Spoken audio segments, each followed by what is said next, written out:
right, well, I'm going to start recording right now, and we'll just do a little kind of an intro about what we're going to do here. Okay, my recorders are also now going. All right, well, why don't you do a welcome or whatever, and then we'll go from there. 3, 2. Hello, everybody. This is Professor Truth, and today we are going to have Brother David back again of Anglo-Israel. And Brother David today is going to explain a new application program that he'll be using, which will give him the ability to show all of you listeners and those seeking truth his word studies, his correlation studies, real time. It's really exciting. And with that, I'm just going to turn it over to you, Brother David. Well, okay. I'm glad to be on, Paul. There I am. I've been working on this new software for us. I've been trying to do some video of it. So really, the last two videos I shot with this and recorded, neither one of them came out right. I couldn't use either one of them. So hopefully today we'll get this right. But what I'm doing is a software called OBS, Open Broadcaster software. You can find it on the web. In fact, we're going to look at some of the things that will do it, really blow you away. But it's a free software you can download. And the most important part about it, in a sense, technically, most people use this in reverse of what we're using it. I'm creating a show, and then I'm going to broadcast that to you over Skype.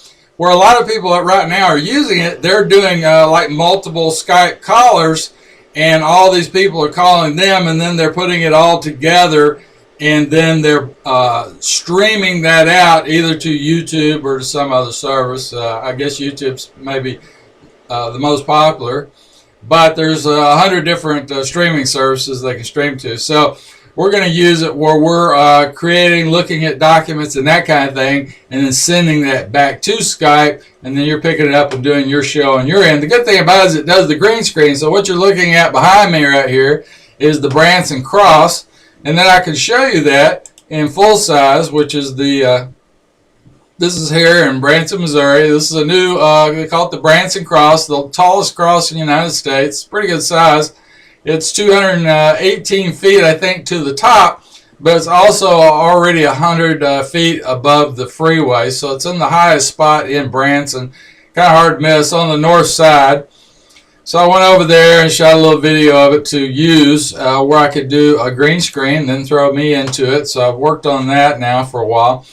And then the last 5 months or so, the show that I've been doing with you, showing basically Christ starting in the book of Genesis. That's the most important thing, I think, to show that this idea of Christ started there. That was the promise to Abraham. It was a Redeemer, which we know as Christ. They knew as the King of Righteousness, Prince of Peace, and Christ first called himself the Shield in Genesis 15:1. So when he was talking to Aaron, that was actually him as Melchizedek. So basically he just manifested himself in multiple forms. And we've covered all that almost to the end of Genesis. So the cool thing about this that we'll be able to do, and we're going to do right now, let's just do this. And I forget what I've got this set on, but we could screen capture. And then we can go over, that's the software, and then we can go over to, we'll just start with yours, for example. Now, I haven't asked you how this looks because we're just getting started, but this is your channel. That looks okay on your end? Yeah, looks good. Okay. So you don't, when we do this, you don't see me, you just see your channel, basically. Yeah, very nice. Am I anywhere there on your screen where you can see? Okay, your audio just went distorted. Okay. I don't know what happened. I know earlier I saw you were having, it said bandwidth issues on your screen. Oh, it did? I don't hear you at all now, David. All right, well, I didn't know there was any kind of problem. Back distorted again. Okay. Well, maybe you have some bandwidth issues on your internet connection. Oh, okay. Well, we just upgraded, so we were doing really good, as far as I know. There you go. Now you're back. Now it seems okay? Yeah, now it's back. Uh-huh. Well, there we'll see. So we're just kind of getting started over Skype. We didn't know if there'd be a problem or not. We just got an upgraded system out here where I'm at, and it was doing really fast downloads and that kind of thing. And so I was hoping we wouldn't have any those kind of problems. Does my sound still see good, and the video still look good, and the sound? Yeah, I'm seeing my channel on the video, and your sound is now good again. Yeah, well, that's good. Okay. Well, what we were trying to show was that we can go over here in the show and broadcast, even pick stuff off the web. I did some videos and all kind of things. And what I wanted to show you here is, if you notice, when I've got you pulled up, I've got a little download button right there, and I can click that, and it'll allow me to download your shows, for example. So this is your last show that's up here. Well, if we open that up, and I hope that, of course, that eats some bandwidth as well, so I'll stop that video. So hopefully it won't be doing too much there. And you notice there's a green download button right here. And this is a software you can get called savefromnet.com. It'll allow you to choose download in MP4 format or other formats, any videos, and this is what people should do. They should go up. The thing is, if you try to sit here and watch an hour video, it loads very slow. But if you download it using this new software, which some people have, I assume, it will just create an MP4 file. You can give it a name, and it'll save it to your hard drive. And what that is, and I've got the little button up here, it installs as an app on your browser. It's called Save From Net, and this is it here. We're going to just go to it so you can see what it looks like. So when you're on a video, if you click Save From Net, it'll go in here. It will download automatically and give you a usually. Oh, okay. Whoops, mine's down. Sorry, mine's down lower on the screen. Actually, it'll want you to buy this UMI, but it downloads, and this screen didn't get it here somewhere. Here it is right here. Download video in browser. So it gives you this link here, and if you click that, then over here on their site, it gives you that same little green button, or you can download the software for free, and it will install in your browser. Now I'm in Chrome. It has different ones for Chrome and different browsers. And then you can choose, as you can see, you can download it in high def 720, or you can download it in 360. 360 is generally what I do, but if I want to watch them on a high def, like a 50-inch high def screen on my TV, then I might do it differently. I might take a 720, and you can also download up to 1080 or 4K and all that kind of thing. So I just wanted to show that. We're going to go from that to. Okay, does that look fine, Paul? Yeah. Okay, yeah. So I bumped over to my Anglo-Israel site because this is what we're going to be looking at today. And I'll put you down there on the bottom. Just updated this. This is Paul's link to his. Here, we'll just open that.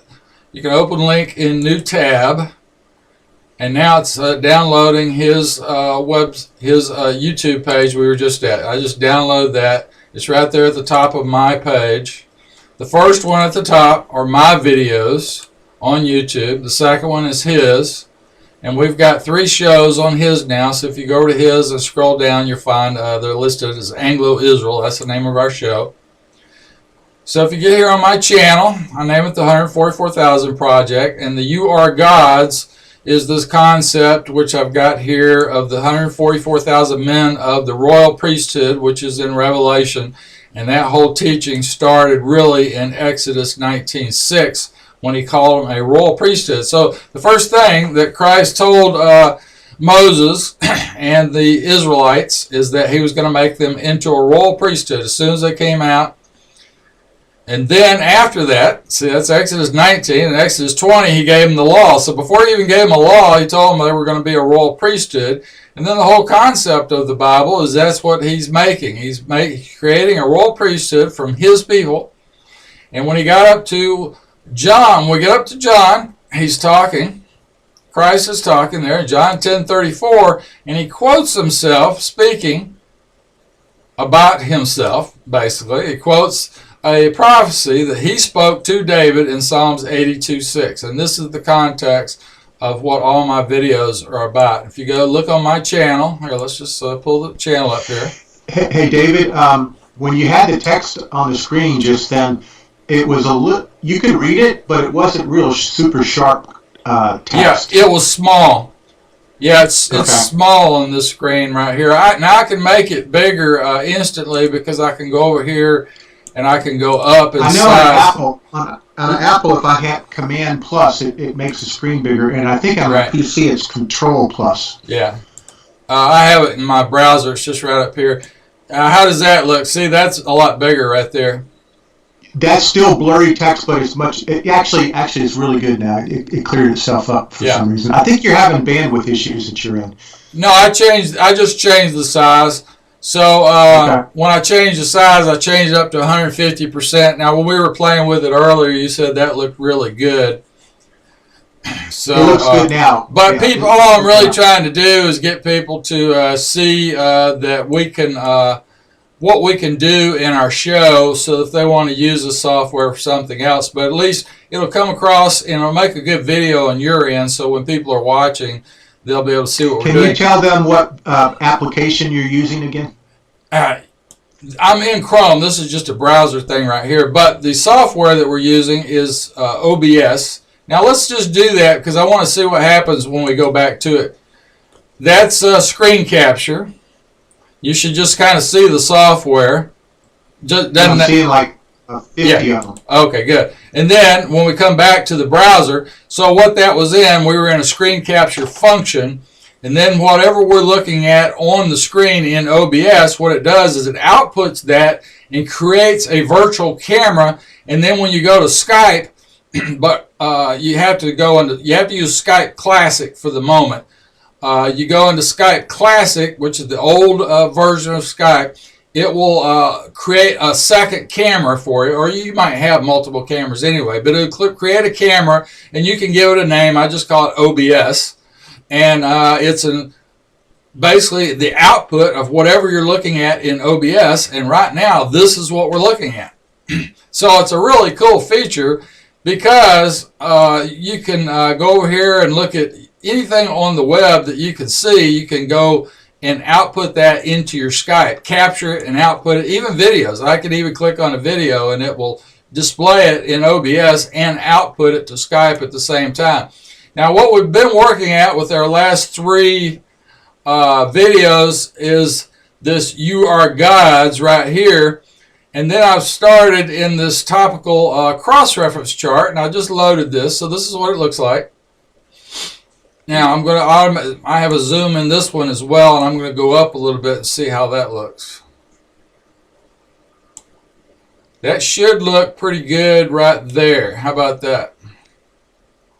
Yeah, looks very clear. It's not capturing. Oh yeah. It's not capturing the whole page, obviously. But, it should be. That should be left to right, the whole page right there. Do you see this red text here? Does you see red text from left and the right? It should end at Old Testament and New Testament. Yeah, maybe I'm just not getting. I'm not a Skype expert. You can read it, right? Capturing the whole thing. Can you read the red text there near the top there? What I'm seeing real time though is not quite the whole width, but I did see your. All right, well, let me go back down to the next click down. I just don't know how to work Skype myself. Now, let me go down one click. I had expanded that at full width. Let me go down one click. That's 140%. How does that look? Do you see this red text right here? Here, I'll highlight it. Do you see that full end to end? And can you read it? Like I say, I don't, but I think it. I'm not saying it's not being recorded. We'll have to see on that post. I think whatever you see is what is going to get recorded. Yeah, well, I'm sure it will. But can you read that? Because I made it a little bigger so you can read it. Can you read it? Oh, it's great. It's perfect. It's really nice. Well, at the right-hand side, on the second sentence, it should end at OT and NT for Old Testament and New Testament. Can you read that? OT and NT? I can. Okay, well that's the whole sentence. That's the full width then. All right, so what we're looking at here in this topical cross-reference chart, I had another one. In fact, we'll kind of just go back and look. It's actually loaded right here, compiled. Here, I'll just highlight. I don't need to open this, but I'll just highlight this. Compiled New Testament, top and bottom. That's my old chart, which was a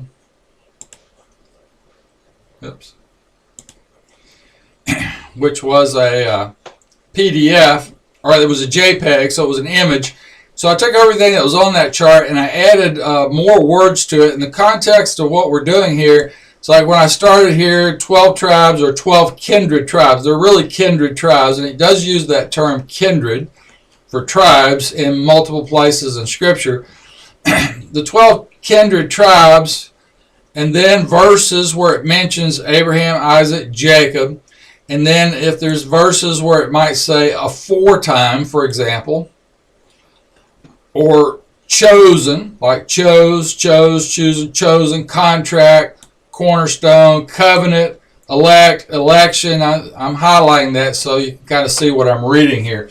In verses where it uses all of these words, the point is that if you see the word elect or chosen, that cross-references back to either 12 tribes or Abraham, Isaac, Jacob, or maybe the children of Israel, for example, or it'll refer back, cross-reference, to children of Jacob or children of Zion, which is a term used a lot, or house of Israel, house of David, for example. I've got house of David here. And then sometimes house of Israel and house of Jacob is used together. So I've made these acronyms because otherwise printing all this out would be just too much. So that's why I made all these different acronyms. So if you hear, if you're in a verse that uses house of Judah, for example, it might talk about inherit or inheritance or inheritor and so on and so forth. The point is, all these terms cross-reference back and forth to each other. When you're talking about prophecy, or you're talking about, here's a good one, foreknew, foreknow, or foreknowledge, foreordained, foresaw, foretold, foreseeing. If you're in a verse that uses any of those terms are going to cross-reference back to the house of Israel, house of Judah, house of Jacob, house of David, the children of Israel, blah, blah, blah. You see what I'm saying? They're not going to cross-reference to non-Israelites as Gentiles. So you don't have Gentiles anywhere. This is New Testament or Old Testament. You don't have Gentiles cross-reference back to any of these terms talking about prophecy. There is no prophecy about Gentiles in the whole Bible. It's just a word that was inserted, and then people came along and said, oh, these are not Israelites, when the fact is I've already proven that they are Israelites. I've done 7 videos. If we go back up here. You know, David, your text goes from clear to blurry, so that's a bandwidth thing going on at your end. It's still readable, but it's definitely blurry at the moment. Okay. So I'm having a bandwidth. Well, I can't deal with bandwidth. Supposedly we were doing pretty good. Of course, this is the middle of Saturday. There might be a lot of people chewing up the bandwidth. I don't know how much we're actually using, but maybe that's a good point. I might be able to get some type of something on my end so I can show what I'm doing in bandwidth while I'm on this, which right now I don't have that. Right now it's not readable by at least what I'm seeing. You'll see it when I post this. Okay. So I went back to my channel, Rev9 Video on YouTube, because I was getting a point to what I was talking to about Jews versus Gentiles. So right here you can see I've got some part 1 through part, let me see if I can highlight. Yeah, I can highlight that. Okay, so I've got 7 videos here, which I went through all these terms Gentile in the New Testament and show you that they're clearly actually referring to the house of Israel, house of Jacob, or maybe Zerah, Judah. Only a few verses actually refer to as Gentiles being non-Israelites. and that's not people who get salvation and that kind of thing. So I've already covered that in great detail. Actually, it's kind of a no-brainer. It's not even that difficult. And the good thing with the software, I could, in fact, go to, I could bump over and look at Bible Gateway, or we could look at Strong's, or we could have all these kinds of things open where we could go from one to the other and look at and study terms, look at the dictionary and all that kind of thing. So we really could do a lot of that things in real time. But since you say there's a bandwidth issue, that might become a real problem if we were doing all that. You know what I'm saying? Yeah, I think when you see this, you're going to say that you're going to need to figure this out because it's very blurry. Right now it's blurry. Right now we've got. Yeah. All right, here, let's just click on one and see what happens when I click. Here's one that has the Jacob's Pillar Stone, a picture of Jacob's Pillar Stone. And, all right, well, it didn't come up. I'm not sure exactly where it comes up. Somewhere here in this video. How does that look when you're looking at it there? It's really, I would say it was unusable. Well, you're not supposed to be able to read that. You're just supposed to be able to see the page, like right there. You see? Can you see that Jacob's Pillar Stone right there, and the Rock of Orb right here at the bottom? Can you actually see that? Yeah, I can see it. It's very It's blurry. Okay, but the point is that we're on a video on YouTube, and I actually pulled down this video. So we're actually looking at a video, and I started the video playing there, so it actually loaded part of this video. And then so we're looking at in the video, and I could go to full screen actually. Let me just full screen that and see what that would. I have never done that before. Let's just try it. Okay, now can you see it better now? Slightly better. Because I made it bigger. Right. Like I say, you'll watch this later. And at any rate, so in my video, the rock was Christ and so forth. I've got some pictures of the Rock of Orb, which was on Mount Orb, right next to Mount Sinai. And then this is Jacob's Pillar Stone in the coronation chair in England. So for many years, they used Jacob's Pillar Stone. It was Jeremiah that took Jacob's Pillar Stone across with, I guess that was Hezekiah's daughters, and took them to England where they married into the line of Zerah, Judah. Now, not many people talk about Zerah, Judah, but in fact, Zerah, Judah, they went across, they never even went through the 400 years of bondage in Egypt. They split early, went across the Mediterranean, went across into Rome and Italy and a number of places, and founded a lot of countries over there, basically colonized all the way across and around to England and possibly up to Denmark and so forth. So they, Jeremiah, there's a lot of story of Jeremiah there in England where he started, supposedly Christ went to Glastonbury with Joseph of Arimathea and started the Church of Glastonbury, which was the first Christian church. So that's the story. At any rate, I've got a lot of that on. Okay, so that bumped back out. Good. So I've got a lot of that on my website, for example, in these videos. So I was trying to kind of get at what these. Let's go back to where I was. That's what I've got in these videos. You can go back down here to the bottom where I started back in 2011 teaching about Revelation.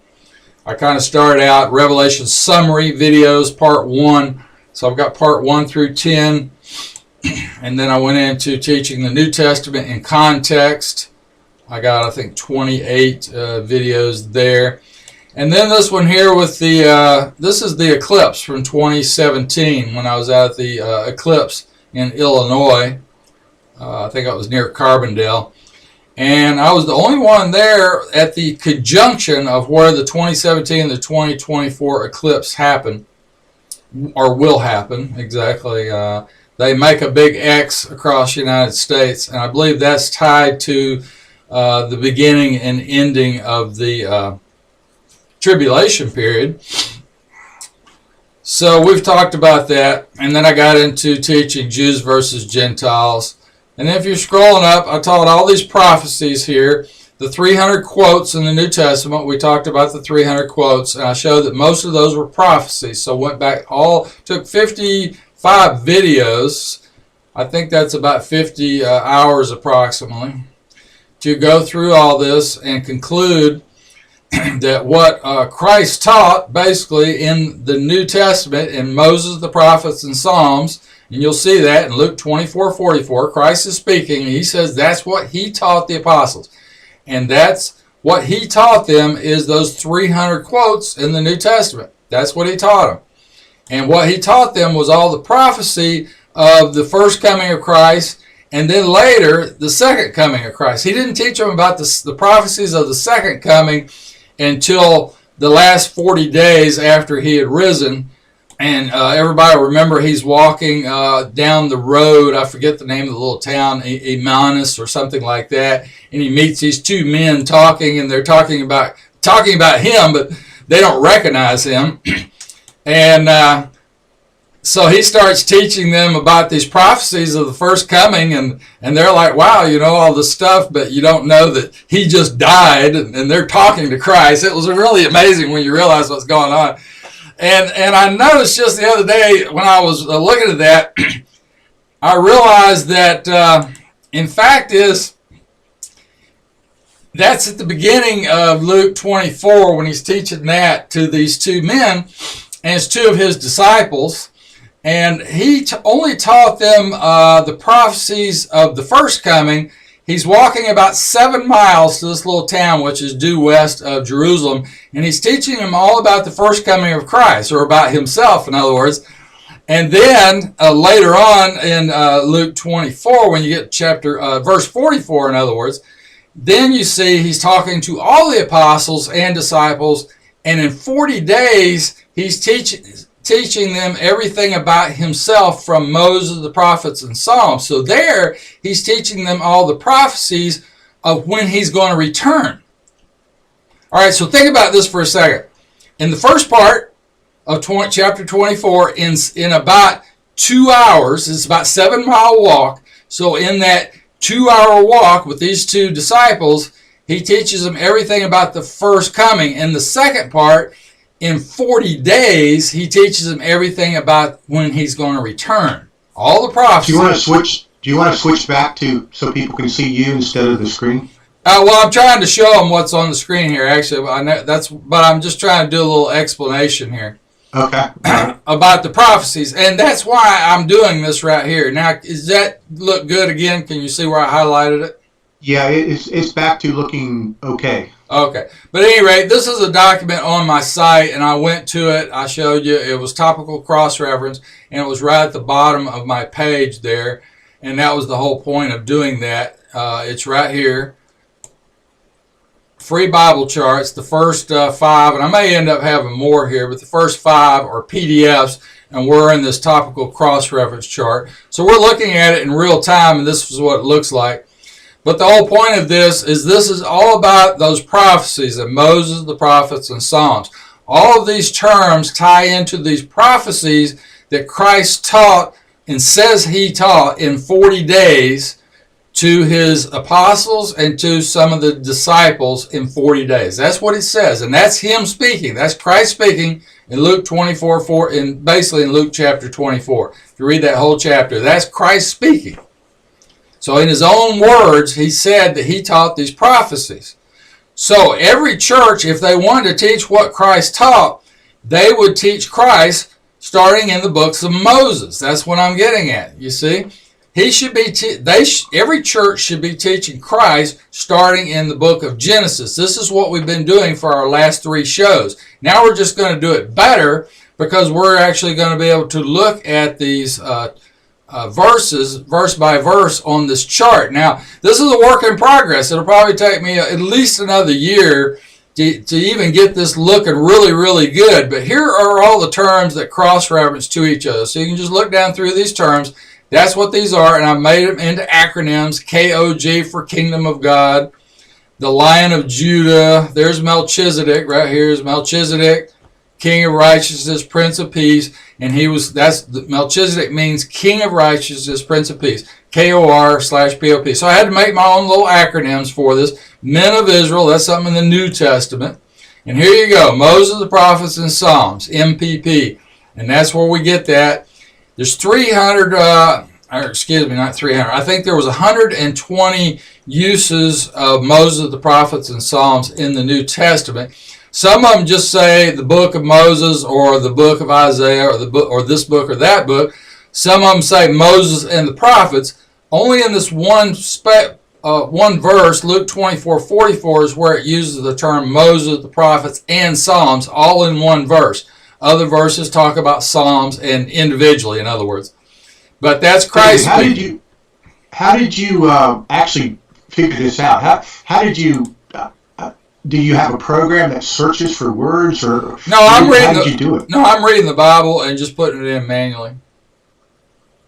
Wow. I'm just going back through it. Well, the thing is, most people should have stuff highlighted in their Bible. I already have all this stuff highlighted in mine, but sometimes I don't, so I have to kind of double check myself as I go along. It's not really that hard because I know what terms all cross-reference to each other because I've done all these. I told you before I'd done about 3,000 cross-references in the New Testament, and I was just getting to that point that we talked about Chuck Missler, and he mentioned some of this stuff. Well, he mentioned, I think that there were 300 verses that talk about Christ and the first coming, and then he said there was about approximately 2,100 verses about Christ in the second coming.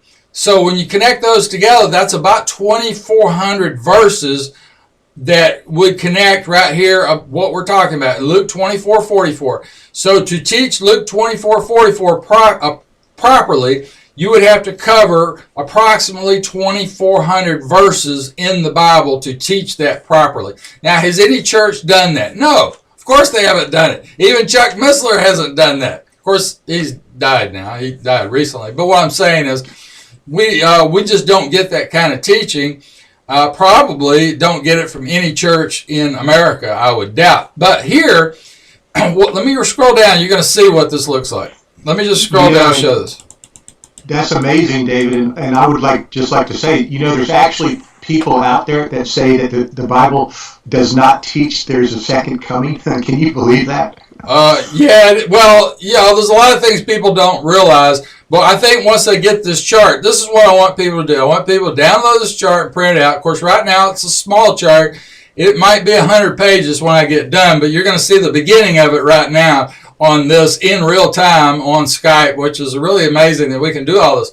At any rate, it's the first verse here, 1:11 in Genesis, talks about seed. It uses the word seed. Now, we actually know the word seed also applies to posterity, in other words, and generally that's talking about the people of Israel as the posterity of Abraham, Isaac, Jacob. When it uses that term, Abraham, Isaac, Jacob, that's what it's talking about, the posterity of Abraham and through Jacob, which we know of as the 12 kindred tribes. However, when it was first used in 1:11, it was talking about plants or herbs used for food or medicine, and I put a couple cross-references here in Ezekiel and 2 Kings. Can you actually read that? Well, it's kind of really blurry. Not really. Okay, but they have it. You can print it out. In fact, you should have printed it out on the last show we did because we were talking about it. At any rate, I have it here, and anybody can just go up here and print this out, and then it will look good. And so the first use of seed was for plants or herbs that the Israel people were supposed to use for food or medicine. As you notice, this is real important. I'm trying to point this out. Medicine, okay? So seed, the word seed was used for food or medicine, and there's your examples in Ezekiel and Kings. That's just two good examples, and I could have a lot more. Sometimes I do, and I might add more because I think this is an important point. The second use of seed is people as posterity of Abraham, Isaac, Jacob, and then there in Genesis, those are the verses in Genesis. Okay, the point about that is is, what about this medicine? Now, if we're Israel people, that means we believe in Christ. Just look at Revelation. When you get to Revelation 12:17 and 14:12 in Revelation, those are these Israel people who believe in Christ, teach the message of Christ, and follow his law. If you follow his law, then you use herbs for medicine. And that started right here in Genesis 1:11. Now, where do you use it for medicine? Where did they first do that? I bet you don't even remember this, but when I show it to you, you're going to remember it. Let's go down to Exodus. Now, when you get to Exodus, I've got terms here starting with Exodus 1 through 7. It's talking about, you use the term children of Israel, Jacob, 12 kindred tribes, and children of Israel in these verses. And then I've separated this. This is how it's going to look with the little lines. I'm going to have a little line on the side where you can immediately go to the different chapters, in other words, because I've got them kind of jumbled above. But in Exodus, I corrected it, and in Deuteronomy, I've got that corrected now. When you go down through Exodus, you're going to see something I bet you don't. You're going to remember, but you don't know at the moment. Let me find it. It's down here near the bottom somewhere. And I've got it in red. When you get down to chapter 30 in Exodus, you'll see that there's a statute to the posterity, in other words, of Abraham, or the children of Israel. Starts out talking about, here's the context. Here's how to put the context of chapter 30. Children of Israel. Then it's talking about the sanctuary, which is for Israel. Then it's talking, I'll use TOC, which is the tabernacle of the congregation, plus the children of Israel. So it's talking about the tabernacle of the children of Israel. In other words, we all know about the tabernacle. During the 40 years, they moved the tabernacle, right? And then talks about a statute that was to the posterity of Israel forever, okay? And then in verse 23 through 33, it starts talking about the holy anointing oil. Oh, okay. And then when you read that, and we're still in chapter 30, it mentions the art of the apothecary. Well, do you know what the art of the apothecary is talking about? It's talking about essential oils. In other words, distilling essential oils. And if you look right below, still in chapter 30, you will see it mentions it again. Down here in verse 34 to 38, it talks about the holy perfume of God, in other words. I don't know what oil that is, stacked or something, staked. I don't know how to pronounce it. Onycha, galbanum, and frankincense. Now you mix those oils into the holy perfume, and they were doing that out in the desert, practicing the art of apothecary, using those herbs, distilling those herbs, and using them as medicine, which you can see all through Scripture. They're using essential oils for medicine. But here's where it started, right here in Exodus chapter 30. And it mentions it 2 times, okay? And your holy anointing oil, let's look at this for a second. Your holy anointing oil was myrrh, sweet cinnamon, and it is translated sweet calamus, but it's not sweet calamus. I'm going to explain that. And then cassia and olive oil. And they distilled that or created this holy anointing oil by the art of apothecary. Now, the Hebrew word that they translated into sweet calamus is cannibosum, which is really what we would call cannabis. Did you know that? No, I did not. Cannabis. Okay, but it was translated as calamus, or some Bibles say aromatic cane oil. Now, the problem with calamus is, I know what they did. Here's what they did. Calamus is poisonous, so they weren't using a poisonous oil in this blend for the holy anointing oil. Okay? The word is cannabosum, which is actually cannabis. So they were actually creating cannabis essential oil, which today people know as CBD oil or hemp oil. You know how big that is right now? People are rediscovering that hemp oil, which they call CBD oil, which is a science. Practically, you go to any town in America, and now you see people selling CBD oil like it's something new. No, it's not new. We got a 6,000-year history of using CBD oil. Can you believe that? It's right there in Scripture. I wonder if that had the THC component. Okay, well that would be the question mark. Okay, now did their cannabis is what they were doing? We don't really know that. But here the thing is, you can get CBD oil from cannabis, or you can get it from hemp. You can get it from either one. The real difference is when they're using hemp. The hemp, depending on the hemp, but almost none of the hemp really has any THC in it. So when they distill that oil out, whatever little THC might be in it, they can separate that out. And then they can give you the CBD, which is a healing oil. It's just like frankincense. Frankincense is one of the most healing oils that exist anywhere. You can put frankincense, the whole idea of frankincense in myrrh, for example, where they heal. In other words, they pull toxins out of your body. If you remember, a lot of people know what black salve is. And you can buy black salve at a lot of different health food stores. And what is black salve supposed to do? It pulls toxins out of your body. That's the whole idea of what black salve does. Well, that's what frankincense does, except it does it about 10 times worse than black salve. People that have most any kind of sickness, you could apply frankincense, and it might heal you, but you might not like what happens after you apply it. Let's just put it that way. We'll get into that one day because we're going to talk about using essential oil and other things for healing, natural health. In other words, holistic health. I've got a whole list. In fact, I've still got that window open since I'm talking about it. Let's just scroll down. Under free Bible charts, we talked about this before. If you scroll down, you can see I've got some things right here below about Bill Hollis, and I'll actually open that. I'll just open these two links because I teach off-grid solar, and I'm just going to open those links. And if you scroll on down... I want to say, David, while you're looking for that, we have a lot of listeners, more than a few, requesting that the Alpha Team teach on health and holistic health. So I just wanted to let you know, maybe we can do some shows just on that. Yeah, we had someone, I think, that wanted to know about the Zapper. So we're actually going to look at the Zapper because I can go right to that. So anyway, you're going down, I've got some things about law and cases, unalienable rights and all that, which people should know that, but they don't. It's a couple different lawsuits here that I was part of. And then Avid.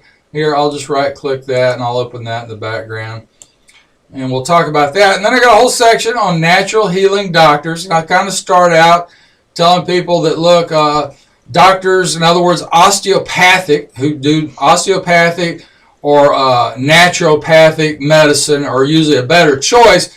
They use things typically other than pharmaceuticals. So holistic healing. And Dr. Frank Schallenberger, I've kind of started, I had him on the top. At any rate, he uses ozone and other therapies that detox, because that's really what it's about.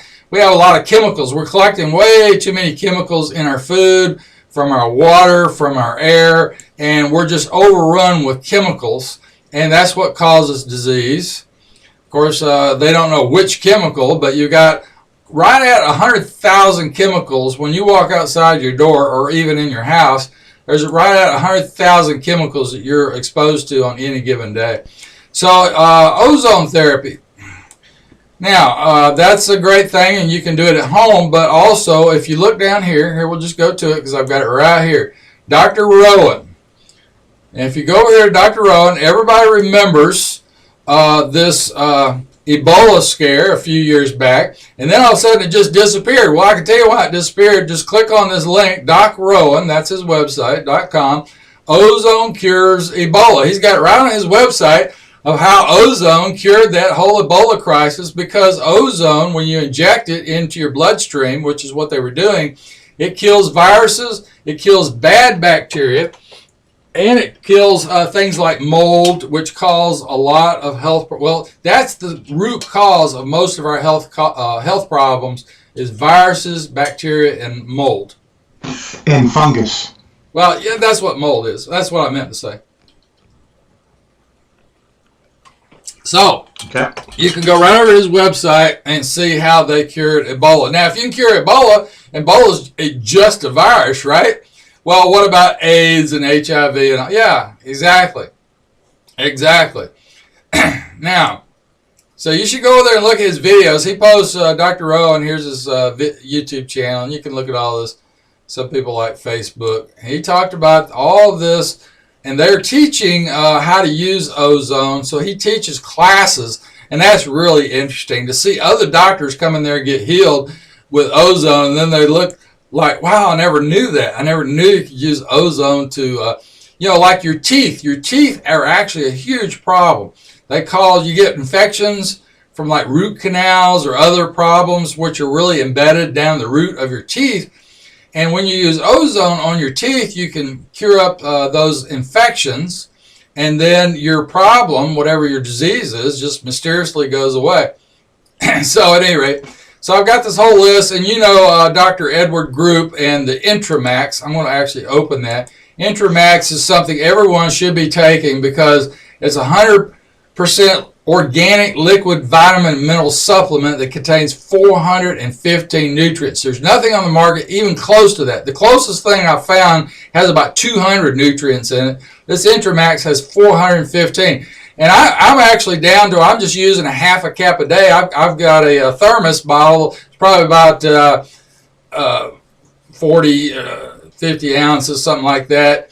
And I fill that up, put a half a cap, and I find that it helps me drink the water, and I absorb those nutrients every time I drink a little bit of water all day long. So I can drink a whole thermos in a day, sometimes less, and absorb all those nutrients. And man, I tell you, you just stay wound up all day long. You don't want to overdo it because you might not get to sleep. So you kind of want to get through that. So, and Dr. Group has a bunch of other good things on healing. And then this other Dr. Circus, I think he just says Circus. I think his name really is Circus, I believe. At any rate, people call him Dr. Circus. He's down in Brazil, but he does videos. He's into hydrogen, oxygen therapy, using magnesium. He's real big on magnesium, which I've been doing that for a year. Medical marijuana, glutathione. He just listed all here. But the newest thing that people don't know about is hydrogen therapy. Now, hydrogen, you can buy a machine that makes hydrogen, and they're not cheap. But the good point of that hydrogen therapy is that you can use it. You can put hydrogen in your water and drink your water. You can breathe hydrogen, which is probably the better way of doing it. And you can use the gas, hydrogen gas output. One of the things people have done is they've had amazing healing with their eyes. You just put the gas right on your eye. It's a hydrogen but you think about it as the #1 antioxidant in your body. Your body uses hydrogen to create ADP, which is your energy. That's where your energy comes from, and it uses hydrogen. So your body is a chemical machine that takes the food you eat, creates hydrogen from that, which it uses that to make the ADP, which is your energy. So the more hydrogen you get, the more energy you get, and it keeps you from being sick, okay, because it flushes out all those toxins in your body. Real interesting. Most doctors have no clue about all that, but they're learning that stuff. So, at any rate, I've got all that listed right here on my site, and I'm adding more. And here is this Zapper. I've got it right here, so I'm just going to open that. You had someone. Zapper? Yeah, you had someone asking about that. I've got it right here. Z4EX Extreme. This is the one I use, and believe me, I know all about Zappers. And here, I will just open this. What it actually is. Yeah, that's I've got the book. Let me get the book. Right here is okay. I'm looking at this on eBay, and these are the cure for all cancers. Dr. Hulda Clark wrote a book called The Cure for All Diseases. All right, let's look at this one. But she also wrote 2 other books: The Cure for All Cancers and The Cure for All Advanced Cancers. I don't know how well that shows because it's only a small picture. You can't buy this book new, as far as I know. You can only buy them used, but there's plenty of good used ones around. And this one's only $7, so it's a no-brainer. In this book, which was written in 1994, she explains how you can use this thing she calls a Zapper. And here's the Zapper. Oh, okay. Here you can see it large. You might be able to see that fairly good. Yeah, the large one you can. Yeah, the large one. Zapper Z4EX from the zapperguy.com. But he's got a site page here where he sells. It's called M Strong 1. At any rate, look, and they're only $60. It's actually gone down a little bit. It used to be $65. You can get the Zapper, and here. Here's the. So you have one of these? Oh, I've been using these. I probably had the first one in the United States. Here's the handholds. So they're like copper. Well, sorry, they're like copper handholds. They have little clips. How often do you use it? Yeah, let me explain what it is first. You have these copper handholds which you hold. Now I wouldn't use copper. I use stainless because copper I believe is going to leach a little bit of that copper when you put that electricity through it. He also has some wristbands. Now here's what a wristband just goes around your wrist, and then you plug it in. You can see the plugs right there that plug into the Zapper, and the Zapper just runs off a little 9-volt battery. Oops. All right. Well, here, this is better. It has a little 9-volt battery in it, and this all surface mount technology. So I opened mine up and looked at it. This is a dynamite Zapper. It has 3 different here. Oh, okay. Well, I can just bump through this. It has 3 different. But what does it actually do? I'm trying to explain. Let me explain. Here, let me go back to the picture. Okay, here it is. Here's the on-off button. It has 3 different settings, and the 3 settings give you 3 different. And it tells you right there: 30 kilohertz, 2.5 kilohertz, and 15 kilohertz. It's actually right on the front of the Zapper. It tells you what you're getting, and what that is a small amount of electrical energy. And Hulda Clark found out that when you put that electrical energy through your body, that it kills all of the bad things that are in your body, but it doesn't hurt good bacteria, for example. Everybody knows or should know that we have good bacteria in our body. So you don't want to harm good bacteria. In fact, there's more bacteria in your body probably than your cells of your body. There's actually more bacteria. So it's pretty amazing. But there's good bacteria and there's bad bacteria, and the bad bacteria can kill you. The good bacteria keeps you alive. So, but for example, works very well with viruses. Now, people that get the flu, if they don't believe something like this will help them, just wait until they get the flu. Loan them your Zapper and go over there and show them how to use it. What you do is you get those handholds, you turn this on. What this is, the 3 different settings. The 15 hertz is a really light tingling with the electricity that's coming in, where the 30 kilohertz is very strong. I mean, everybody's going to feel that. that might actually what hurt. Frequency is to be used for what purpose? No. The one frequency, that's the whole point about it. When you just use this one frequency, it'll kill all the viruses, all the bad bacteria, and all the fungus in your body. However, it works immediately on viruses. I mean, in 7 minutes, it'll kill most of the viruses in your body in the first 7-minute application. Now, I do 10 minutes. It's just easier to keep track of. So you plug in your little wrist straps right there is where you plug in. You plug in those little straps. Let's just go back to them. Or the handholds. I've always done the handholds myself. I like those better. It's easier to tolerate the electricity with the handholds. So I take my handholds. I put a little water on, a little towel over them and a little water on that to get better conductivity. And then, so you put your Zapper on, you do like the way they tell you to do it, 7 minutes on, 20 minutes off, and that takes an hour. So it takes an hour to do a full treatment. But when you do the first 7 minutes, it'll typically kill a lot of the virus in your body, for example, if you have a problem with a virus, for example.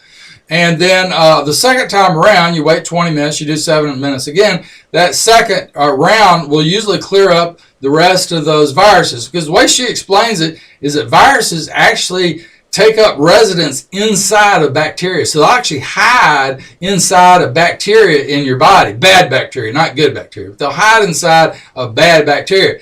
So your first zap will kill some of the viruses and kill some of the bad bacteria. And then the second time around, it'll kill some of those, it'll kill some of that bad bacteria, and some of the viruses will actually escape. So it'll actually make you sick. In fact, if you don't do it a second time, you want to see what that is working, you might get deathly sick in 20 minutes. I'm telling you. That's how you know that it's doing something, because you'll get deathly sick. So it's pretty interesting. And then you do it a third time just to make sure. So you do an hour-long treatment. 7 minutes on, 20 minutes David, off. we have about 10 minutes just for FYI. At any rate, somebody did ask about this, so that's why I spent a few minutes on it. So let's just bump out of that. Yeah. I appreciate that. I think this is really interesting. And this is the book. It's called The Cure for All Diseases. It explains how all this works. And she says that you can cure most any disease. Of course, this is a big read. It's about 400 and something pages. So, but luckily, the books are still available. All that started back in 1994. And who in the health industry has mentioned, there's a book called The Cure for All Diseases. I mean, how much more specific do you need to be, right? I would also say that Dr. Cruz's biophotonics, quantum biophotonics, is also critical. Oh, yeah. Yeah, we'll have to add them to my page and yours as well. And here is the Intramax over at Dr. Group's page. Yeah, and I can say I purchased this when I heard it from Brother David. I've got so many people taking this. It's amazing. Usually what I did to get them to, they'd say, $80 for 32 ounces, that's a lot. And I'm like, no, it's got 415 things that you can't even buy the 415 nutrients it's got in it. And if you could, you'd pay 5 times. You'd be paying $400 a bottle. Wasn't there something about the inventor of this that it was really really thought out quite well? Mm-hmm. Yeah, all that information is on my site. But anyway, I just want people to know you need to start taking this. You want to start feeling better, kill off, and look, $60, you get your Zapper, you start killing off stuff in your body.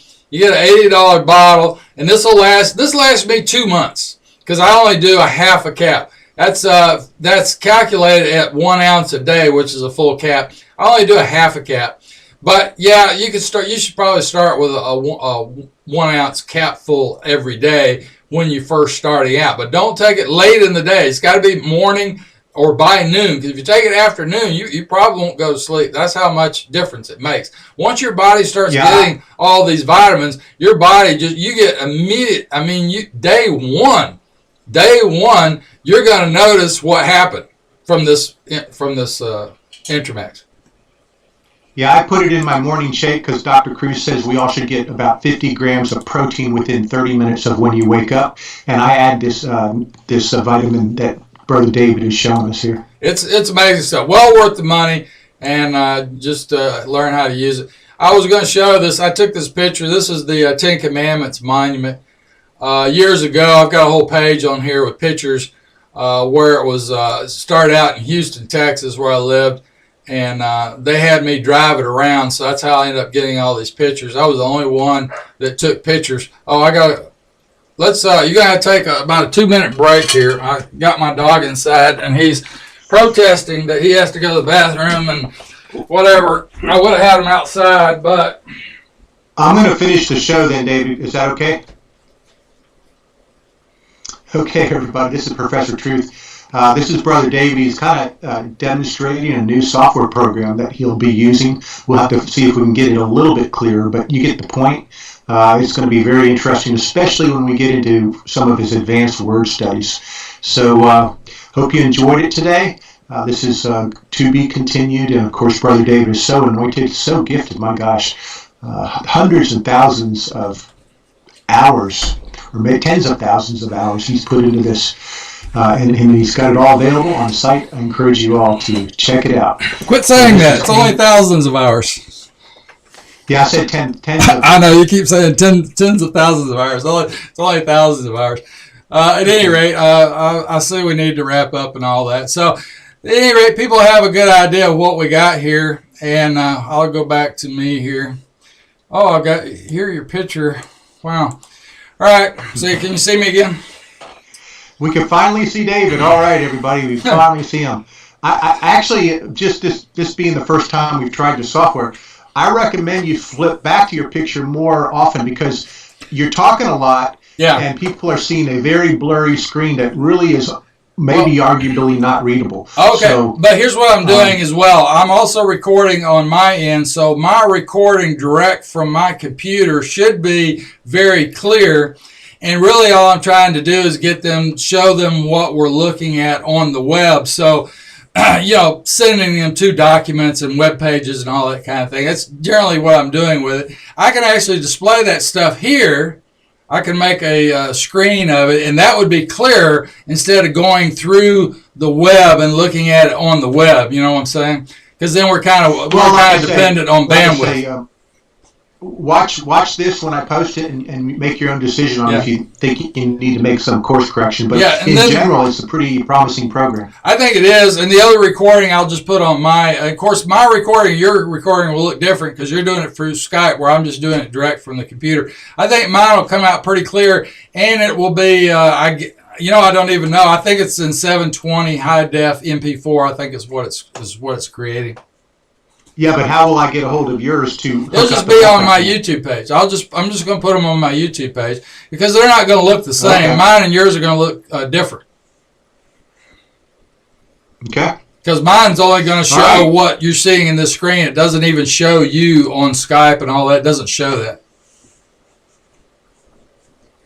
Okay, Brother David, Anglo-Israel. I think this is show 4, if you want to call it a show. I think you did get into some scripture. So we did a little bit.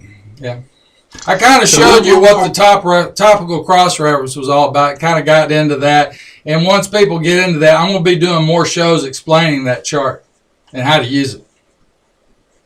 Okay, we'll do another show maybe in a couple weeks or even a week if you want. Well, yeah, that's what I was saying. I'm going to be using this and doing shows on my Rev9 video, getting into the chart, kind of showing how everything interconnects so that people can learn how to use that chart. Because once you figure out how to use that, you can put the whole Bible, you can go to any part of the Bible and put it into context immediately, because you can see everything that's in the chapters immediately before and after whatever verse you're looking at. It doesn't matter what verse you're at. Everything before and after is going to be right there. So you can put the whole thing into perfect context no matter where you are in Scripture. New Testament or Old Testament. It's really actually mind-blowing. It's awesome what you have done. So just get back with me when you want to do another show, and we'll pick it up from there. In the meantime, look at what we post today to see if we need to make any changes. Good. Okay. Well, thanks for having me on, and we'll come back for show number 5. Okay, just like I say, evaluate what we did today, and then we'll come back when you think you got tweaked it a little bit. Okay. I think Yahweh bless, David. Yahweh bless. I got about as good as I can on this end. We'll see you later. Thanks. Okay. Okay, David, I'm gonna stop the recorders. It went